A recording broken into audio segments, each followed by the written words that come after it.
Ya, halo pemirsa, apa kabar Anda hari ini? Langsung dari studio ID Channel Jakarta, saya Prasetyo Wibowo kembali hadir dalam Market Review, program yang mengupas isu-isu yang menjadi penggerak ekonomi di Indonesia. Live streaming kami bisa Anda saksikan juga di idxchannel.com. Dan langsung saja kita mulai Market Review selengkapnya.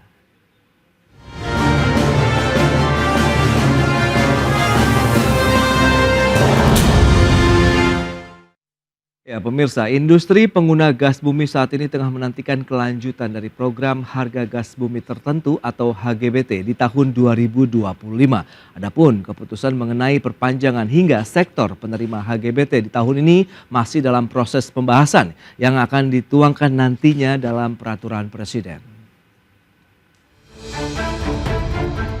Mengawali tahun 2025, sejumlah industri pengguna gas bumi yang mendapatkan fasilitas program harga gas bumi tertentu atau HGBT tengah harap-harap cemas.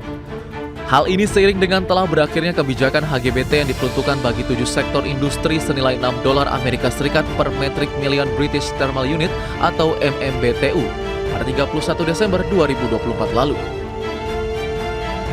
Kementerian Energi dan Sumber Daya Mineral seperti dikutip media menyebutkan, keputusan mengenai kelanjutan hingga sektor penerima HGBT di tahun 2025 masih akan dibahas melalui rapat bersama Presiden Prabowo Subianto. Nantinya, aturan baru mengenai HGBT tahun ini akan tertuang dalam peraturan Presiden, di mana pemerintah akan mempertimbangkan pasokan gas dan kecukupan dari penerimaan negara di tahun 2025.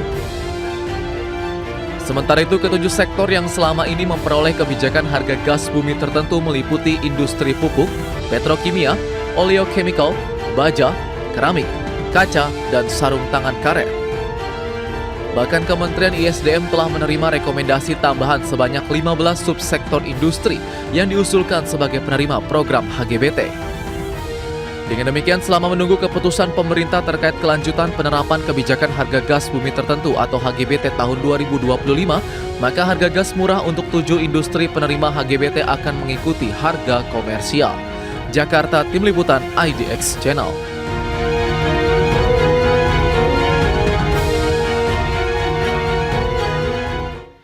Ya pemirsa, untuk membahas tema menarik kita kali ini, menanti kelanjutan program subsidi HGBT industri di tahun 2025, sudah hadir bersama saya di studio IDX Channel. Ada Bapak Justinus Gunawan, beliau adalah Ketua Umum Forum Industri Pengguna Gas Bumi. Halo, apa kabar Pak? Baik, terima kasih. Terima kasih atas kehadirannya Pak Justinus di studio IDX Channel. Dan sudah bergabung juga ini melalui Zoom begitu ya Pak Yayan Satyakti, pengamat ekonomi energi dari Universitas Padjadjaran. Halo, apa kabar Pak Yayan? Kabar baik Mas Prasetyo dan Pak Justinus. Baik, terima kasih juga atas waktu yang disempatkan. Dan langsung saja sebelum membahas lebih jauh ini Pak Justinus, kita akan review terlebih dahulu nih dari kacamata FIPGB ya, terkait dengan penggunaan, ketersediaan, pasokan gas bumi kita di sepanjang tahun 2024 lalu. Seperti apa Pak kondisinya? Ketersediaan atau produksi gas itu sangat berlebih dibandingkan dengan kebutuhan dalam negeri. Oke. Ya. Namun pasokan ke dalam negeri meskipun persentasenya besar, tetapi masih sangat kurang. Karena bagaimanapun juga industri pasti memanfaatkan kemampuan produksi sampai dengan 100% bahkan kalau bisa. Dan itu dilakukan selama pandemi karena HGBT utilisasi digenjot sehingga naik utilisasi tinggi dengan bahkan sampai membayar gas lebih mahal daripada HGBT. Karena kami ingin mendapatkan suatu momentum aktivitas setinggi mungkin, itu yang kami kejar. Hingga sekarang kami yakin sudah mempunyai resiliensi industri manufaktur. Jadi pasokannya ini juga melimpah dalam artian produksinya, cuman pada saat yang masuk ke dalam industrinya ini Pak? Nah betul, khususnya ada kuota. Sehingga kuota itu yang melebihi kuota dikenakan biaya sangat tinggi. Bahkan karena belum ada kepastian kelanjutan HGBT, maka dikenakan harga selangit. Harga selangit, jadi ini mencekik industri sehingga mereka sekarang bersiap menurunkan produksi. Jadi pemenuhan order hanya untuk order yang sudah dikomit menggunakan stok yang ada. Apabila ada order baru, maka kita lihat stok yang ada dan itu dipenuhi. Karena kalau kami menerima order dengan harga selangit tersebut, pasti pembeli kabur. Oke. Khususnya pembeli luar negeri yang sangat sulit untuk diambil kembali apabila sudah pergi. Baik Pak Justinus. Nah, Pak Ian, bagaimana dari kacamata Anda nih Pak Ian, melihat bagaimana juga tata kelola dari pasokan gas, ketersediaan dan produksi gas bumi kita begitu di tahun 2024 dan 2025 ini, apakah tantangannya juga masih sama? Oke, mungkin kita lihat dulu dari prospek harga global ya. Ya. Nah, jadi kalau kita lihat itu berdasarkan pada proyeksi misalkan di short term energy outlook, Oke. kemudian kita lihat juga itu baik di statistik BP dan lain-lain, bahwa kemungkinan harga gas itu dari mulai sekitar $6 tahun 2022 ya, per MMBTU ya kalau tidak salah, Oke. ini turun 50% tahun 2025. Jadi sekitar $3 ya kalau berdasarkan pada informasi proyeksi dunia. Nah, kemudian artinya apa? Artinya kalau kita lihat harga pasar global itu mengalami penurunan karena terjadi beberapa, misalkan ada produksi yang banyak ya, apalagi Indonesia sebagai salah satu produsen gas terbesar di dunia ya. Oke. Nah, jadi kalau misalkan kita lihat dari sisi produksi, seharusnya seperti tadi ini mengkonfirmasi dari Pak Justinus, dari sisi energi primer kita ini melimpah. Nah, tetapi ketika misalkan kita masuk ke energi final ya, khususnya misalkan masuk ke industri, nah ini menjadi bottleneck. Nah, kalau misalkan kita lihat di sini menggunakan data tabel input output 185 sektor itu dari Badan Pusat Statistik ya, bahwa multiplier effect khususnya untuk sektor migas ini terhadap sektor lainnya, misalkan seperti hasil gas alam buatan, pengadaan uap, air, panas air, udara dingin dan produksi es itu sekitar 29,4%, kemudian pupuk 23,50%, listrik 20,17%, kemudian barang-barang hasil kilang minyak dan gas 9,90%, kaca itu 9,60%, kemudian barang-barang dari tanah liat 8,72 dan besi dan baja dasar itu 6,92%. Kemudian juga ada kimia dasar kecuali pupuk dan lain-lain. Jadi memang kalau kita lihat bahwa multipliernya itu di antara keseluruhan sektor yang 185 sektor itu di atas 5%. Artinya multiplier efeknya kalau ditotalkan itu kurang lebih sekitar 3 kali.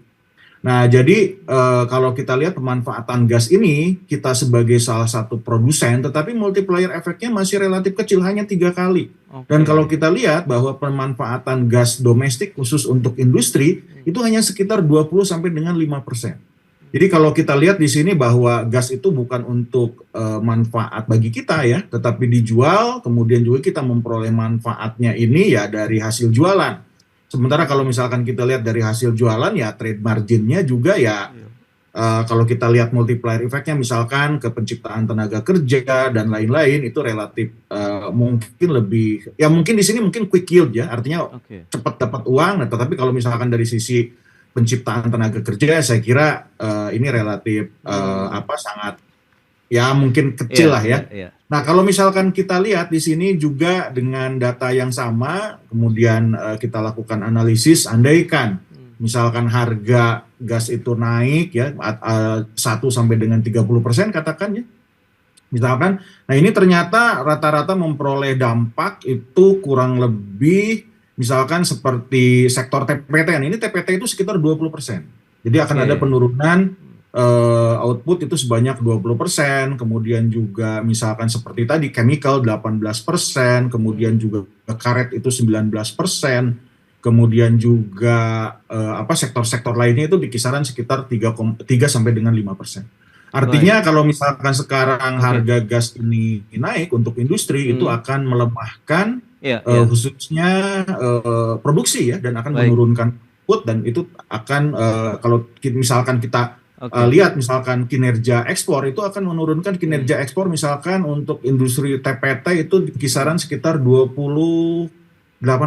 Baik. Jadi sini akan menurunkan competitiveness dari khususnya industri di Indonesia. Ya Pak Ian, kita akan lihat nanti seberapa efektif dari harga gas bumi tertentu begitu yang misalnya dipatok begitu untuk beberapa industri, ada 7 begitu yang selama ini memanfaatkan HGBT itu di $6 Amerika Serikat per MMBTU. Kita bahas nanti di segmen berikutnya. Kita akan jeda dulu sebentar, dan pemirsa pastikan Anda masih bersama kami.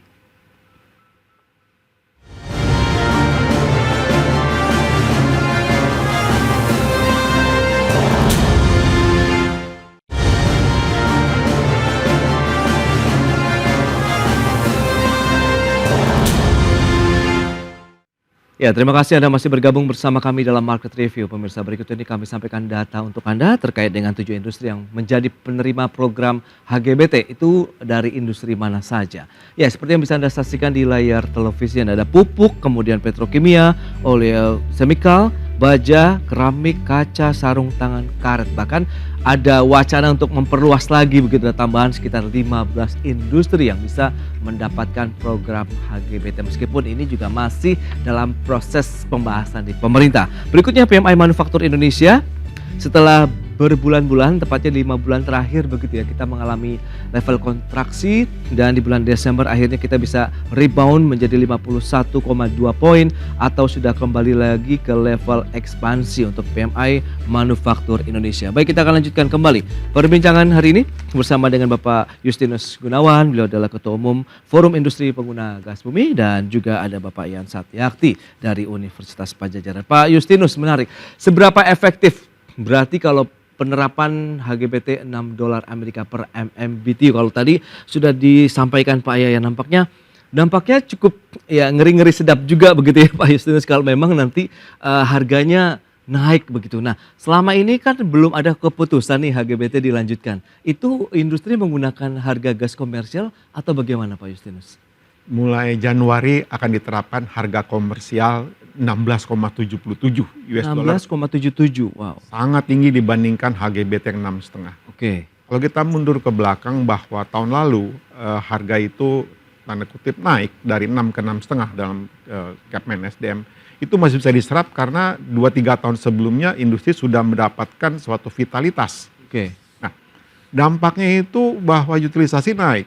Yang bahkan pada mulai tahun awal ketiga, utilisasi rata-rata lebih tinggi daripada sebelum COVID.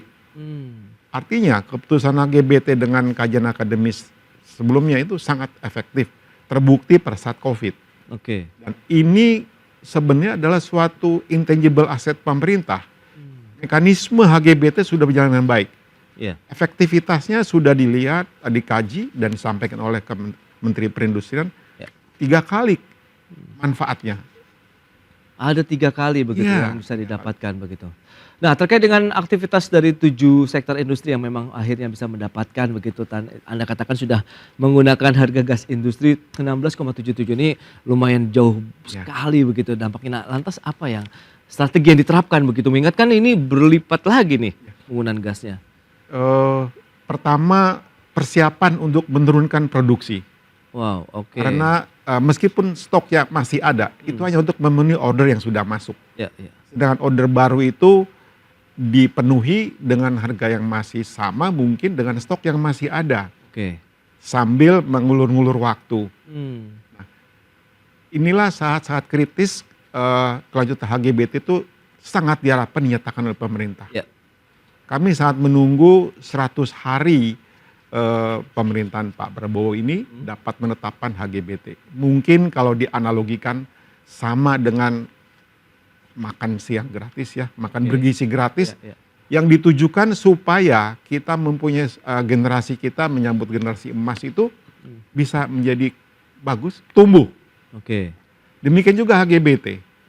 Energi yang mendaya saingkan industri ini akan mendukung pertumbuhan ekonomi tahun 2025 untuk nanti melompat ke 8,3% 2027. Kalau tahun ini sudah mulai keropos, maka kedepannya akan jauh lebih sulit. Jadi sekarang waktunya sudah sangat tepat untuk segera dinyatakan. Ya. Seandainya memang perlu waktu untuk kajian ya sedikit lagi, tetapkan saja pernyataan, oke, HGBT lanjut. Untuk 7 sektor industri, nah kan rekomendasi dari Menteri Perindustrian akan ditambahkan kemudian. Baik. Kegalauan ini sangat penting. Kita berpacu dengan waktu, apalagi situasi dunia lagi semakin tidak pasti. Ya, ya. Semakin cepat kita memutuskan, kita misalkan Pak Prabowo segera memutuskan sehingga manufaktur bisa langsung bergerak. Oke. Nah, tadi Pak Yan juga sudah mengingatkan kita mempunyai menghadapi bahaya akan deindustrialisasi bila HGBT tidak ditetapkan. Oke, baik. Nah, Pak Yayan, lantas ini kan sekarang bolanya ada di pemerintah lagi nih. Kemudian bagaimana Anda melihat begitu? Progresnya akankah memakan waktu yang akan cukup lama kah atau akan segera singkat saja? Mengingat ini sebenarnya kan di tahun lalu pun sudah ada sinyalemen bahwa akan berlanjut begitu. Kemudian kan ada pergantian transisi kepemimpinan, kemudian perlu ada penggodongan lagi. Nah, menurut Anda bagaimana nih ke depannya? Kansnya begitu, Pak. Oke, kita lihat dulu kondisi ekonomi makro kita ya. Kalau kita lihat misalkan keinginan Pak Prabowo ingin mencapai pertumbuhan ekonomi 8%. Oke. Kemudian kita anggap bahwa berdasarkan hasil riset yang saya lakukan bahwa kita itu akan fully recovery itu di 2030 ya. 2027 itu di kisaran berarti itu di sekitar 5 ataupun 6% lah ya. Jadi kalau misalkan 8% itu kita kebayang bahwa investasinya itu harus bagus, kemudian juga industri manufaktur juga harus kuat. Nah, artinya apa? Artinya bahwa pertama kita lupakan dulu masalah counter cyclical ataupun misalkan untuk peningkatan pendapatan. Oke lah ada peningkatan pendapatan bagi pemerintah ya dan lain-lain. Tapi yang paling utama sekarang adalah bagaimana caranya memulihkan khususnya industri di Indonesia. Nah, pemulihan industri di Indonesia ini akan memberikan pertama itu adalah multiplier effect ya, artinya output naik. Kalau output naik maka demand naik, maka lapangan kerja itu juga akan naik. Nah, kalau misalkan sekarang industri ini masih dalam kondisi pemulihan ekonomi dan kemudian juga masih adanya disrupsi, misalkan seperti harga gas tertentu ya dan lain-lain yang sedikit menurut saya ini diganggu dan belum recovery sepenuhnya, itu akan mengganggu terhadap pemulihan ekonomi Indonesia itu sendiri dan juga akan menurunkan asumsi untuk mencapai ekonomi 8%. Jadi kemungkinan kalau misalkan sekarang saya kira harus sesegera mungkin di sini pemerintah untuk menetapkan apakah HGBT ini lanjut atau tidak lanjut, ya mungkin sekitar ya di minggu-minggu ini atau paling lambat itu minggu depan untuk memberikan kepastian agar kita lihat tadi ya purchasing manufacturing index kita itu kan udah mulai recovery ya. Betul. Nah, tapi di sini kan recovery ini disebabkan adanya misalkan global tension yang sudah agak turun di Timur Tengah, kemudian juga permintaan dunia sudah agak naik, kemudian juga ada perubahan global politics itu di Amerika Serikat. Nah, sehingga iklim bisnis ini menjadi lebih baik. Nah, ini jangan sampai momentum ini itu menjadi hilang karena adanya keterlambatan khususnya kebijakan untuk yang memberikan signifikan terhadap efisiensi dan juga peningkatan output di sektor manufaktur Indonesia. Ya, dari sisi harganya $6 atau $6,5 Amerika per MMBTU ini menurut Anda sudah cukup ideal tidak? Atau ada potensi kemungkinan lagi digodok kemudian ada angka yang lebih tinggi lagi naik misalnya, itu memungkinkan tidak sih? Kalau misalkan kita bandingkan dengan harga global ya dan lain itu juga udah tinggi sebetulnya ya. Oke. Tanya aja ke Pak Justinus itu aja udah tinggi itu. Silakan dicek itu. Baik. Jadi karena apa? Karena pemerintah itu ingin membandingkan dengan harga internasional. Sementara ini kan gas itu kan milik kita. Kalau tidak dimanfaatkan, ini bagaimana dengan pelaksanaan dari pasal 33 Undang-Undang Dasar 1945. Kalau misalkan sekarang harganya akan sama dengan harga internasional, ya kita repot. Sementara seharusnya bahwa seluruh kekayaan alam itu digunakan atau dimanfaatkan sebesar-besarnya untuk kemakmuran rakyat. Sedangkan kalau kita lihat harganya sama dengan harga internasional, ya bagaimana? Sementara kita lihat industri manufaktur kita ya sedang mengalami masalah ya, kita tidak kompetitif, kemudian juga masalah investasi dan lain. Itu dia, lantas apa yang perlu disikapi kondisi saat ini, kita akan bahas lagi nanti di segmen berikutnya Pak Yan. Pak Justinus, kita akan jeda dulu sebentar ya, dan pemirsa kami akan segera kembali usai pariwara berikut ini.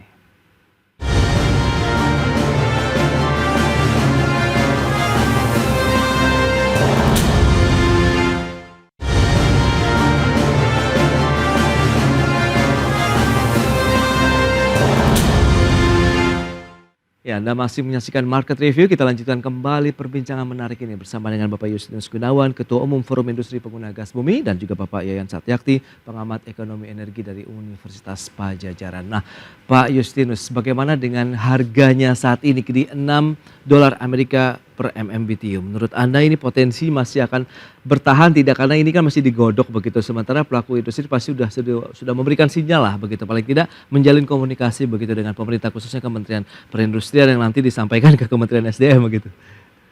Kami yakin bahwa harga 6,5 itu masih dapat diserap oleh industri seperti halnya sebelumnya. Oke. Kami sudah punya pola dalam hal ini, pola kerja dan juga pola efisiensi. Ini yang kami sangat harapkan dengan cepat diputuskan oleh pemerintah. Oke. Kelambanan sedikit saya seperti Pak Yayan mungkin dalam minggu ini atau 2 minggu lagi baru tetapkan, itu mungkin nanti kita akan kehilangan momentum. Sedangkan pihak luar negeri sudah mulai bersiap-siap. Jangan sampai nanti kita kebanjiran dan kita tidak bisa ekspor malah. Kebanjiran produk luar. Ini yang kami khawatirkan, bahwa tenaga kerja ini menjadi resah apabila pabrik sudah mulai bersiap-siap mengurangi jam kerja. Dalam arti mengurangi jam lembur saja sudah mulai membuat mereka galau. Jangan sampai dirumahkan, apalagi nanti kita sudah menjelang Ramadan, nanti setengah tahun sekolah. Jadi momentum itu sangat penting. Kami yakin bahwa studi sudah sangat matang, tinggal diketok palu oleh Pak Presiden, Pak Prabowo, yang biasa kami sangat harapkan sangat tegas dan cepat biasanya. Oke. Nah, seberapa lama dan seberapa kuat nanti industri apabila saat ini kan masih menggunakan harga gas yang komersial tadi $16,77. Ini kan lonjakannya cukup luar biasa sekali dibandingkan dengan harga yang HGBT ini. Bagaimana? Seberapa kuat dan seberapa lama itu bisa bertahan kalau memang belum ada keputusan? Menurut kami biasanya siklus untuk bertahan itu setiap setengah bulan ya. Kita review lagi dengan cepat. Karena biasanya awal tahun itu konfirmasi order sudah mulai datang. Ini yang momentum ini yang mesti dijaga. Baik. Tadi Pak Yan juga sampaikan bahwa dunia sudah mulai kondusif, jadi tension sudah mulai menurun, aktivitas ekonomi perdagangan akan meningkat. Apabila daya saing kita belum naik, maka kita akan kalah keluar dan juga tidak bisa menahan import. Termasuk tadi Pak Yan sampaikan, investor harus diperhatikan investasi. Kecepatan pemerintah mendukung industri tadi sangat ditunggu oleh investor. Kita sangat membutuhkan FDI. Ini ditunggu tidak hanya oleh pemanufaktur, tapi juga investor. Baik. Nah, Pak Yayan, lantas apa nih solusi yang mungkin bisa disampaikan begitu kalau Anda bisa rekomendasikan, mengingat ya itu dia harap-harap cemas nampaknya tengah dinantikan begitu para pengguna industri gas bumi khususnya yang sudah mendapatkan program HGBT. Mungkin kalau kita lihat ya, mungkin Pak Prabowo di sini bisa segera untuk mengeksekusi ya pada minggu ini, atau kalau tidak ya minggu depan ya, mungkin di hari Senin ataupun hari Selasa ya, mungkin keputusannya itu sudah ada, dan minimal kalau misalkan dilanjutkan saja itu saya kira itu sangat membantu bagi khususnya industri ya, karena bahwa walaupun purchasing manufacturing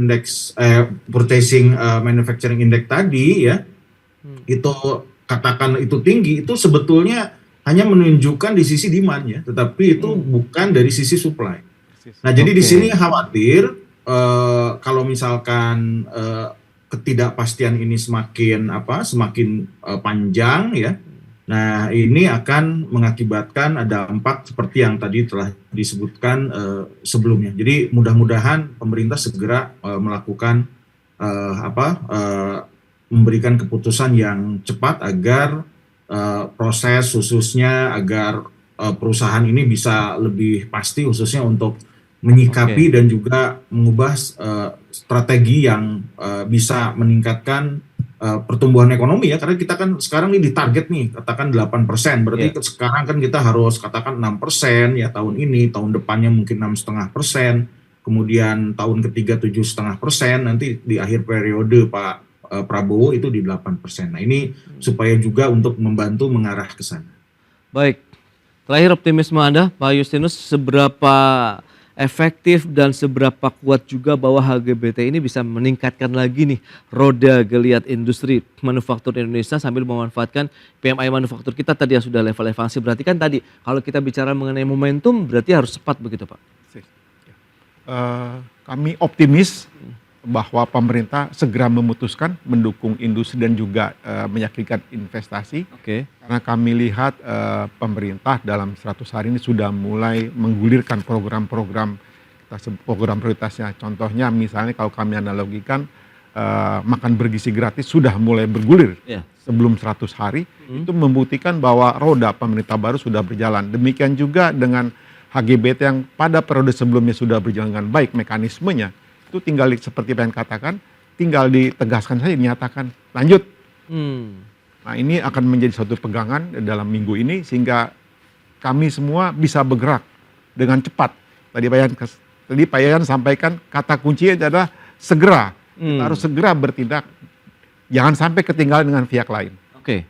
Baik dalam hal manufaktur maupun investasi. Nah Pak Justinus, target Anda berarti bagaimana? Kalau memang sudah ketuk palu ternyata dilanjutkan begitu, seberapa optimis dan berapa kuat begitu pertumbuhan industri pengguna gas bumi tadi bisa recovery dengan cepat juga? Saya setuju dengan Pak Yayan, kita bisa mencapai 5,5, 6,5 tahun depan, yakin. Tahun ini bisa 5,5, kita bisa mencapai target 5,2 atau 5,5. Dengan 7 sektor lagi atau yang nanti akan diperluaskan mengingat ada tambahan lagi begitu? Ya. Pertama mungkin pada awal 7 sektor, kemudian segera disusul dengan sektor-sektor lainnya. Ini kalau memang masih perlu ada suatu kajian ya. Tapi menurut pengamatan kami tadi Pak Yayan sudah sampaikan, analisanya sudah sangat mendalam, seharusnya sudah bisa untuk semua. Baik, tinggal tunggu saja bagaimana nanti kebijakan yang sudah akan ditempuh lah paling tidak diambil gitu ya. Semua manufaktur bisa sinergi semua. Baik, kita tinggal tunggu saja nanti. Semoga cepat begitu ya hasil keputusannya. Baik Pak Justinus, terima kasih banyak nih atas kehadiran informasi update yang sudah disampaikan kepada pemirsa ya terkait dengan penggunaan gas bumi kita. Pak Yayan, terima kasih juga atas informasi analisis yang sudah Anda sampaikan kepada pemirsa. Selamat melanjutkan aktivitas Anda kembali. Sampai berjumpa kembali Pak Yayan, terima kasih. Dan pemirsa jangan beranjak dari tempat Anda karena sesaat lagi kami masih akan kembali tentunya dengan informasi dan pembahasan menarik lainnya terkait dengan resiliensi penerimaan negara di tengah gejolak ekonomi global. Pergerakan harga komoditas di sepanjang tahun 2024 juga berimplikasi